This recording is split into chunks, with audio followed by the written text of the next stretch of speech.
Tante nel Veneto le manifestazioni di dissenso e delusione di fronte a quella che viene considerata una scelta politica, una conferma di quanto contano i poteri forti della capitale. Il governatore Zaia, grande sostenitore della scelta di Venezia, sulla quale anche il ministro Umberto Bossi aveva promesso di intervenire, ha annunciato che spulcerà voce per voce l'intera documentazione, sviscerando numeri, conti e promesse. Il sindaco Orsoni intanto ha convocato questo pomeriggio ad urgenza una conferenza stampa.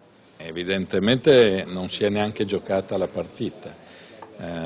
Far dare dalla Giunta una votazione di 0,30 inferiore alla sufficienza è chiaramente un modo per escludere qualsiasi valutazione da parte del Consiglio nazionale di cui la Giunta del CONI aveva paura. Qualcuno ha parlato di incapacità del Veneto di fare sistema. Questa è un'altra accusa sbagliata, è come dire che noi non siamo capaci di garantire la recettività. Una città che riceve più turisti di Roma non sarebbe in grado di accogliere i turisti che invece Roma sarebbe in grado di accogliere. Si poteva fare qualcosa di più?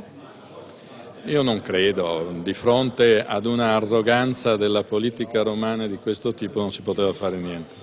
Sindaco, ma chi ha voluto affondare Venezia? La politica dei palazzi romani, quella che conosciamo anche in questi giorni. Mi auguro che per realizzare questo evento, se mai ci sarà dato, non si ricorra a qualche commissario con tutto quello che ne consegue.